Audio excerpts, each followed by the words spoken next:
Hey there, welcome to this Mark's Reviews and Tutorials video. If you've got a blocked rear washer, there's a few different things you can do. The first and easiest, the thing you hope for, is that the little nozzle up here is actually very small and metal and it can quite easily get clogged. With that, a pin or a needle is your best friend. So you see with a needle, you can do a couple of things. You can direct that little nozzle around, direct it down, direct it up. You can direct where it's pointing, and of course you can clear it out as well. And if you take this cover off, now it just rocks forward like that, get under the back edge, get to about there, and then pull it forward, and it comes off like that. You see the shape of what you were pulling off there. Clear it out. If just doing that by itself isn't enough, then you can get hold of this. I've got a pair of pliers. I'll put some link to some tools in the description, but something that'll get under that edge like that, and then this little fitting here actually comes out. There. Like that.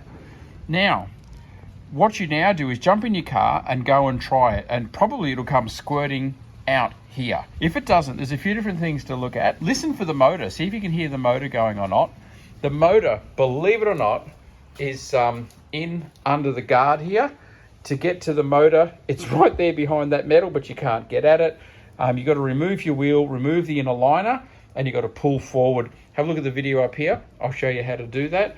If the motor's not going, I mean, you've also got 3 fuses inside. Have a look at your little fuse card to tell you which fuses are needed.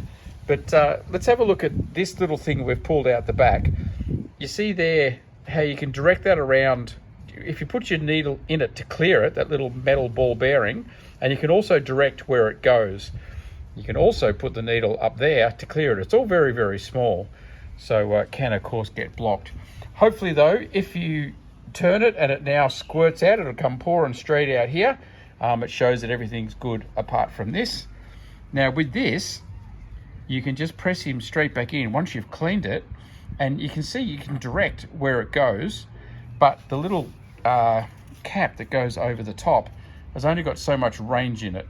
So you want it a little bit higher, you want it in front of the wiper, so you point it up a little bit, press it in like that. And now I have also made another motor.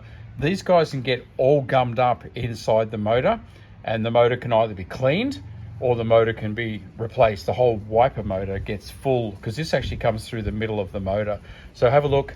There's 2 more videos up here I'll put links to. Have a look for those videos if you actually need to do some work in the motor. As I said, one of them, I'll show you how to pull the entire motor apart, clean it all out. And the other one, I'll show you how to switch the motor out and replace it. And then as long as you've cleared it, that's going to solve the problem. That's going to work. So there you go. The cap's back on and you're good to go.